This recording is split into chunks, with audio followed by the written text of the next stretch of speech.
je ne me sentais plus la fille de personne puisque je n'avais plus de parents.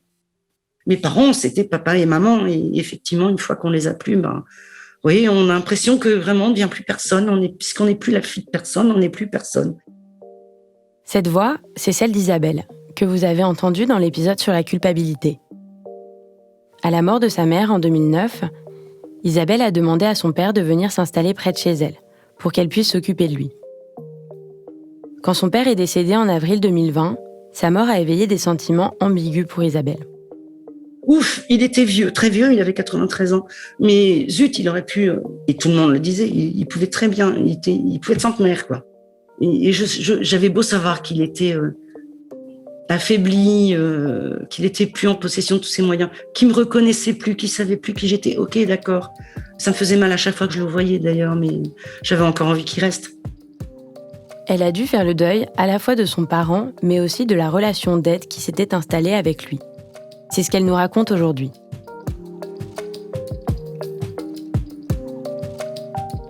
Je m'appelle Solène, bienvenue dans le podcast Bonjour Fred. Dans ce podcast, on parle du quotidien de celles et ceux qui aident un proche, ceux que l'on appelle les aidants. Ensemble, on décrypte le tourbillon d'émotions et les sentiments contradictoires qu'on éprouve au quotidien quand on accompagne quelqu'un qu'on aime.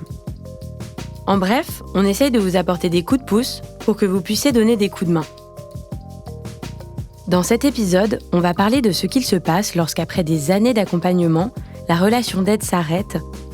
Comment deuil et sentiment de vide s'entremêlent? Comment le corps réagit-il à ce bouleversement? Et comment trouver des outils pour recommencer à vivre?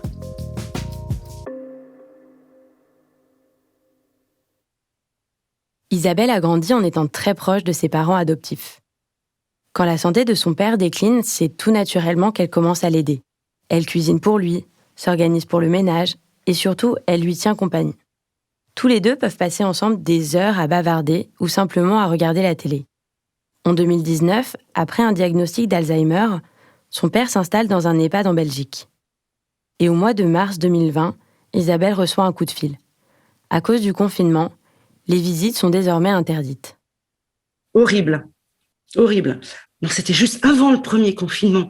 Mon père allait avoir 93 ans. Donc, c'était le week-end avant le premier confinement, début mars. On dit, mais moi, comment je fais? J'ai organisé tout son anniversaire. J'ai envie de le voir pour son anniversaire. On a ses cadeaux, on a fait son gâteau, on avait déjà tout prévu. Ah, mais écoutez, non, ils sont enfermés dans leur chambre. Et donc, ils peuvent pas vous voir à cause du Covid. Ok, bon. Comme il était complètement et totalement sourd et qu'il perdait sans arrêt ses appareils, je ne pouvais même pas lui téléphoner pour avoir de ses nouvelles.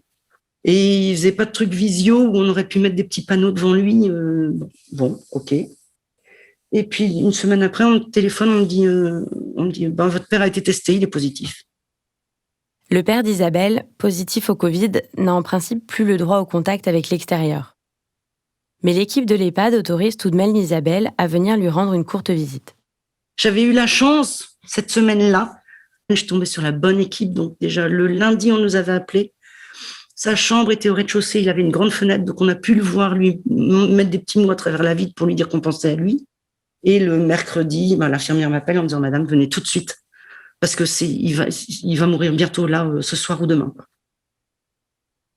Donc je suis rentrée, ils m'ont harnaché de pied en cap. Les derniers instants, en fait, j'ai un peu joué au curé, parce que pour papa, c'était très important, et il n'a pas eu droit à avoir un curé, parce qu'il n'y avait plus un seul curé qui se déplaçait. Donc, plus de prêtre, plus rien. Mais comme quand on est baptisé, on a le droit de donner le dernier sacrement, ainsi que le baptême, je l'ai fait. Voilà.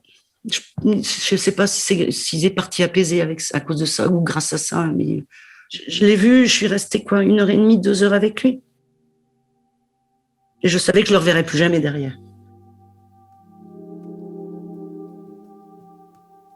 Le père d'Isabelle décède le 30 avril et la France est toujours confinée. J'étais folle de rage. J'étais dans une colère. Mais une colère. Surtout, Isabelle ne sait pas comment faire pour commencer à guérir. Elle est chez elle, elle tourne en rond et ne peut pas voir ses amis. En temps normal, quand on perd quelqu'un, on va voir ses amis, on sort, on s'amuse, on essaie on se bourre la gueule à la limite. Mais bon, voilà, on est d'accord. Sauf que là, c'était Covid. Et c'était confinement sur on ne sort pas, gestes barrières, café fermé, restaurant. Donc tout ça, je pouvais pas.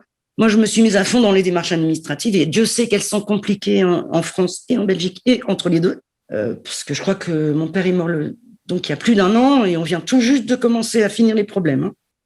Les successions, les machins, les trucs, j'ai jamais compris. Mais enfin bon. Et puis, une fois que tout est fini, Isabelle se sent submergée. Mais oui, non, j'ai fait une grosse dépression. Moi, j'étais enfermée chez moi, je voulais plus sortir. Si j'avais pas eu mes animaux, je crois que j'étais morte, quoi. Je serais morte de solitude. Et pourtant, je suis une solitaire. Donc, ça me dérange pas d'être seule. Mais alors, mes enfants m'appelaient régulièrement, ils passaient me voir de loin, on faisait un petit coucou. Mais non, c'était une sale période de toute façon pour vivre un deuil. Je me levais en me disant mais pourquoi je me lève, en fait j'ai rien, il y a personne qui m'attend, on est tous enfermés chez nous, de toute façon je vais me lever, je vais rester en pyjama toute la journée. On a envie de se recoucher à ce moment-là, mais ça c'était la dépression aussi, c'était déprimant cette période.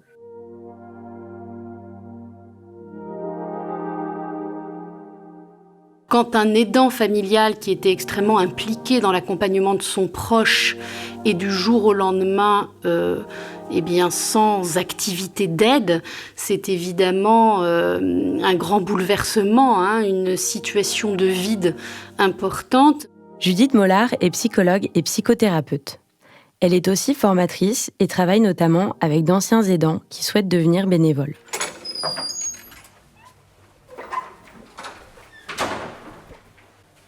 Bonjour, j'ai rendez-vous avec Judith Mollard. Ah oui, vous pouvez vous installer, je vous en prie, elle est à l'autre bout du couloir, elle va revenir d'ici. Aucun souci, merci beaucoup. Clara, qui a produit ce podcast, a rencontré Judith dans les locaux du siège de l'association France Alzheimer, avec laquelle elle travaille depuis 25 ans.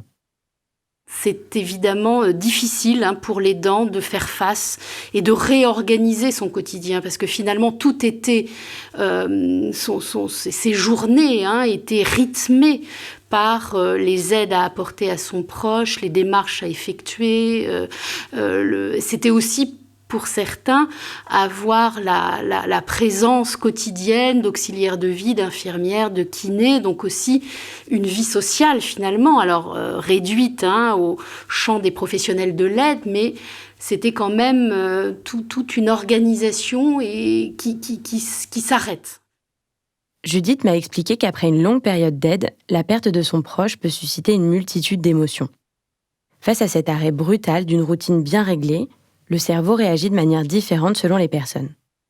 On a tous des façons de faire qui nous sont propres. On peut être, alors c'est ce qu'on appelle en effet les mécanismes de défense, c'est-à-dire que, on va mettre en place quelque chose pour essayer de repousser la tension que procure l'événement.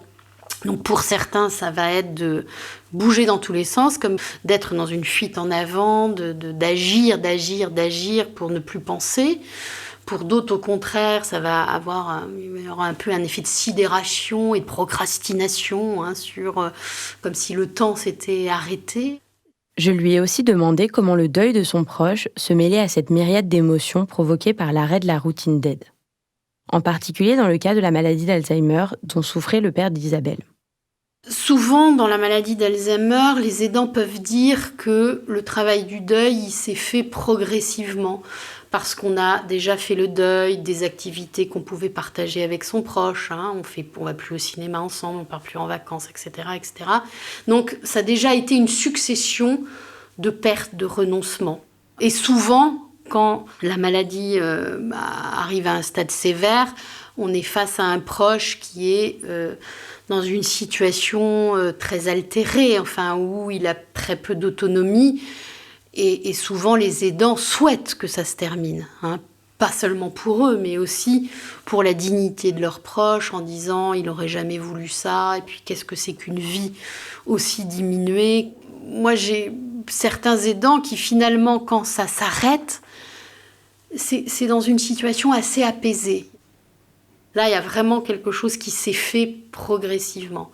Sauf pour les aidants qui, à l'occasion de la relation d'aide, ont renoué une relation complètement fusionnelle avec leur père, leur mère, c'est très ambivalent. À la mort de son père, un des plus grands changements dans la vie d'Isabelle, ça a été l'abondance de temps libre. J'ai dit à mes enfants, en fait, maintenant, je vais pouvoir m'occuper de moi, parce que depuis que je suis adulte, une vie d'adulte, donc depuis que je me suis mariée, il faut savoir que quand je me suis mariée, ma belle-mère est morte, j'ai dû élever ma belle-sœur, enfin, bref, ça a toujours été l'auberge espagnole chez moi de toute façon, depuis le début. Donc, depuis que je me suis mariée, ça y est, c'est la première fois de ma vie d'adulte que j'ai personne dont je dois m'occuper, à part moi.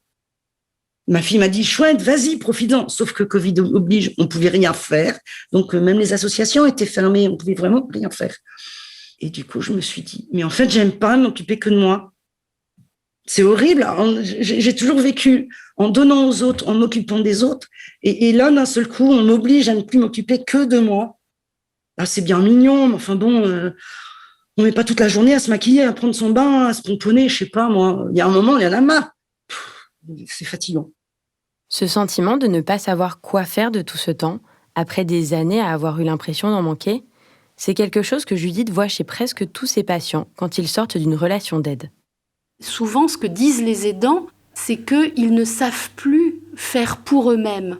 Ils ne savent plus occuper leur temps pour eux-mêmes et pour des choses qui peuvent à ce moment-là leur apparaître comme futiles, comme de lire, comme d'aller faire les magasins. Enfin, ils doivent, c'est presque une réadaptation.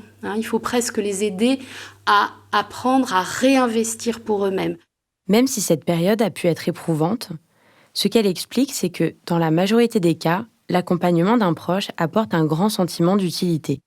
On se sent extrêmement utile à l'autre, ça nous donne une mission, un sens à notre vie. Et c'est vrai, dans la maladie d'Alzheimer, si vous n'aidez pas la personne, si vous n'êtes pas présente à ses côtés, à tout moment de sa vie quotidienne, elle ne survit pas. Donc on est vraiment à un poste très, très important. Alors à l'arrêt de la relation d'aide, que ce soit parce que son proche est guéri ou dans le cas d'un décès, beaucoup d'aidants se retrouvent désemparés. D'autant plus que pour beaucoup d'entre eux, la relation d'aide a été tellement intense qu'ils n'ont pas eu le temps de maintenir leurs liens avec leurs amis, leurs collègues ou même leur famille. Parce qu'on va, au regard des besoins de la personne qui vont grandissant et qui nous semblent de plus en plus vitales, on aura tendance à se dire que c'est du superflu. Aller au club de Scrabble avec les copines du quartier, partir à la fête foraine avec ses petits-enfants, qui y vont aussi avec les autres grands-parents. Enfin, on peut avoir tendance à hiérarchiser les besoins en considérant à un moment que ceux de la personne malade sont toujours prioritaires. Et ça, il faut y résister, il faut aider l'aidant à y résister. Et l'aider à considérer que le club de Scrabble avec les voisines, c'est tout aussi important que d'être présente auprès de son conjoint pour lui donner ses médicaments ou préparer son repas. Enfin, c'est tout aussi important. À la mort de son père, Isabelle se souvient s'être sentie très seule. Comme si, à partir de ce moment, sans père ni mère, elle était seule au monde. On comprend le mot orphelin. Ma mère, je me souviens, m'avait dit quelque chose qui m'avait beaucoup marqué à l'époque. Quand son père est mort en 1968, donc j'avais 7 ans, elle était vraiment pas bien et elle m'avait dit à l'époque, il n'y a plus personne entre la mort et moi. J'avais trouvé ça ridicule comme phrase. Mais qu'est-ce qu'elle me raconte? Bien sûr que si, il y a encore des tantes âgées, il y a encore des... Et non, en fait, c'est pas ça qu'elle voulait dire. C'est qu'on est vraiment tout seul. On est la première génération, en fait. Il n'y a plus personne au-dessus.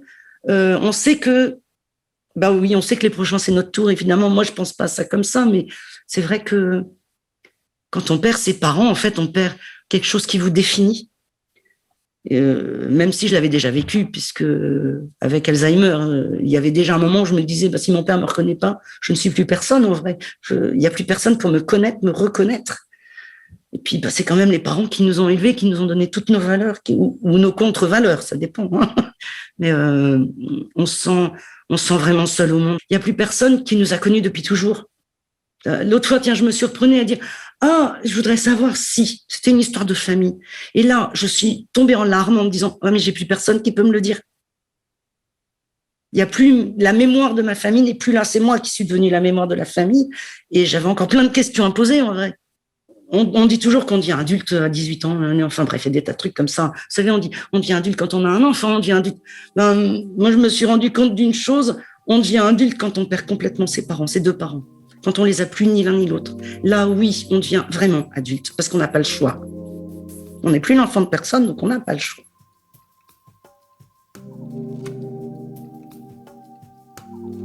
Nous savons tous que nous sommes mortels, sauf que tant que c'est un peu loin de nous, ça n'existe pas tout à fait. Et ces épreuves-là nous confrontent à quelque chose de notre finitude, du fait que quelque chose qu'on pensait pour toujours puisse s'arrêter. Que ce soit la relation avec un conjoint, la relation avec un proche qui finit sa vie, etc.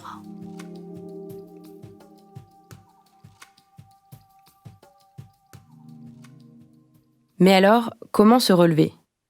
Judith côtoie beaucoup d'aidants qui ont besoin de parler après la mort d'un proche, que ce soit au sein de l'association France Alzheimer ou dans son cabinet. Et voilà ce qu'elle leur conseille pour traverser cette épreuve. De reprendre les choses très progressivement, de se donner le temps, d'accepter qu'il y ait une période de transition qui peut être de plusieurs mois, c'est jamais en une semaine. Il y a aussi bien sûr le travail du deuil, on perd définitivement la personne qui nous était proche. Et puis surtout être très à l'écoute de ce que l'on ressent, pas faire les choses parce que ça serait bien de le faire.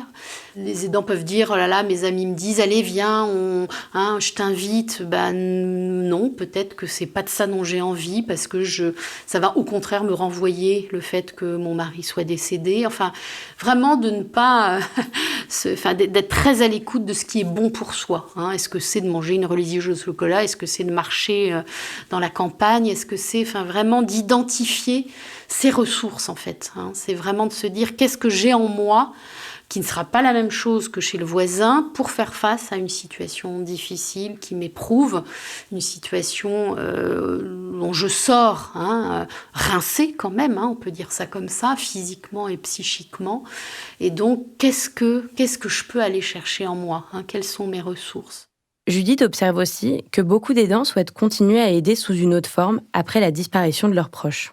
Par exemple, en étant bénévole au sein d'une association pour, d'une part, continuer à se sentir utile, voilà, et puis aussi considérer qu'on a acquis de l'expérience à travers cet accompagnement et qu'on peut la transmettre à l'autre. Et ça, c'est intéressant aussi en termes de ce qu'on appelle de plus en plus les aidants experts, de ceux qui ont appris et qui peuvent transmettre.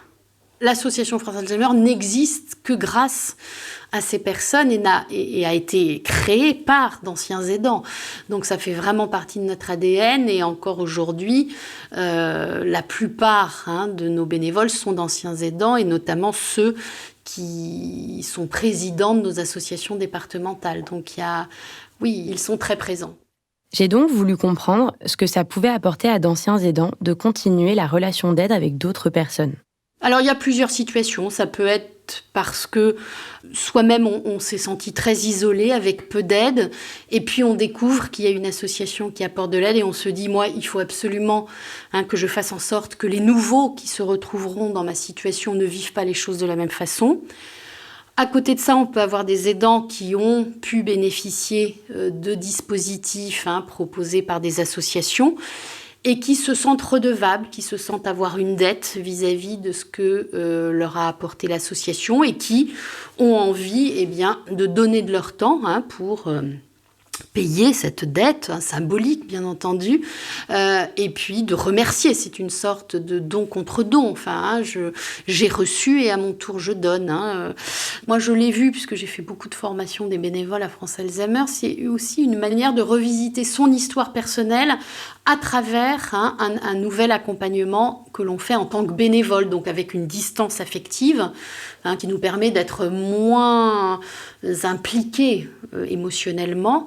Et voilà, j'ai vu des aidants à travers leur bénévolat pouvoir véritablement retraverser l'histoire qu'ils avaient vécue qui avait été un peu traumatisante. C'est continuer en effet à travers l'expérience acquise à mettre en avant une expertise et donc ça a une influence sur son estime de soi. Aujourd'hui, Isabelle se remet doucement du décès de son père et de sa dépression. Elle a consulté très tôt une hypnothérapeute qu'elle continue de voir 1 fois par mois. L'aide est toujours centrale dans sa vie. Elle m'a d'ailleurs raconté comment elle avait commencé le bénévolat très tôt, à 14 ans, parce qu'elle ne voulait plus aller à la messe le dimanche. J'ai commencé d'abord par aller voir les personnes âgées. Tiens, c'est mon tout premier bénévolat, bizarre. Les personnes âgées à l'hospice. À l'époque, on avait encore un vieil hospice pourri, comme ça existait dans le temps, avec tout le monde mélangé. Après, ça a été les enfants atteints de cancer. Ensuite, ça a été des associations diverses. Beaucoup axées sur la famille, les enfants, beaucoup de choses comme ça. Je me rends compte que j'aide toujours les gens parce que je suis quelqu'un... les gens viennent me voir, en fait, quand ils ont des soucis, quand ils ont... c'est un truc, je sais pas, je dois attirer les gens comme ça. Ils m'appellent quand ils sont dans la mouise.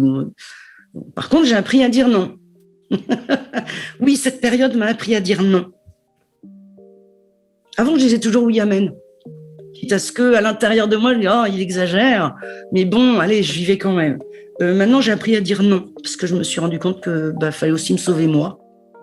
J'ai appris aussi à devenir ma meilleure amie, puisque j'étais obligée de me dorloter, donc je me suis dorlotée.